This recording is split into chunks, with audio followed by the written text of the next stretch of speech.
کہ بعض لوگ نام رکھتے ہیں جو اللہ تبارک و تعالیٰ کے اسماء میں سے ہوتے ہیں، تو اس میں بھی اصول اور ضابطہ یہ ہے، اللہ تبارک و تعالیٰ کے جو نام ہوتے ہیں اس میں اصول اور ضابطہ یہ ہے، اللہ تبارک و تعالیٰ کے دو قسم کے نام ہیں، اسماء الحسنہ جسے کہا جاتا ہے، دو قسم کے، ایک وہ ہے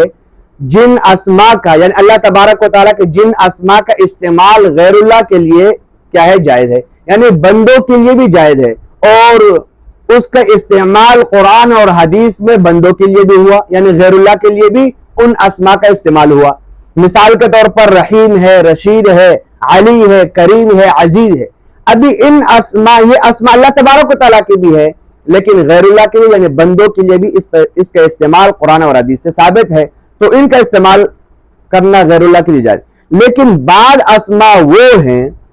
جو اللہ تبارک و تعالیٰ کے ساتھ خاص ہیں، ان کا استعمال قرآن اور حدیث میں غیر اللہ کے لیے نہیں ہوا ہے، لیکن اس کے باوجود بھی لوگ کیا کرتے ہیں،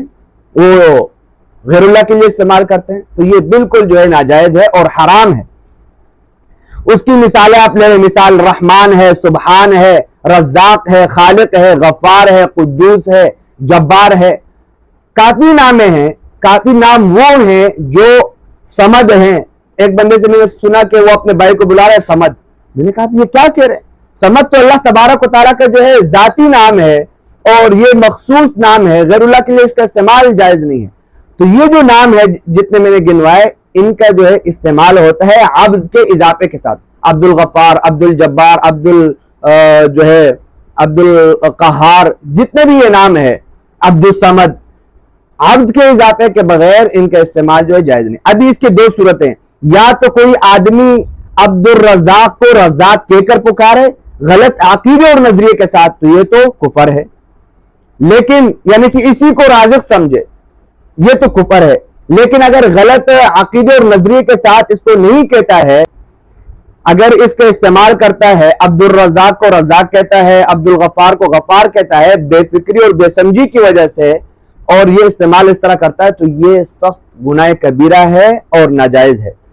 آج کل عام طور پر ہمارے ہاں عبد الرحمن کو رحمان کہا جاتا ہے، عبد الصمد کو صمد کہا جاتا ہے، عبد الغفار کو غفار کہا جاتا ہے۔ یہ بہت بڑی غلطی ہے، اور یہ اللہ تبارک و تعالیٰ کے جو ہے وہ نام بھی غیر اللہ کے لیے استعمال کرنا جائز نہیں ہے، جو ذاتی ہو یا صفاتی ہو، اور وہ صفاتی جو مخصوص ہو اللہ تبارک و تعالیٰ کے ساتھ۔ تو دو قسم کے نام جو اللہ تبارک و تعالیٰ کے ہیں، ذاتی نام، مثال اللہ ہے، اس طرح جو ہے نام ہے ذاتی، وہ بھی غیر اللہ کے لیے اس کا استعمال جائز نہیں ہے، اور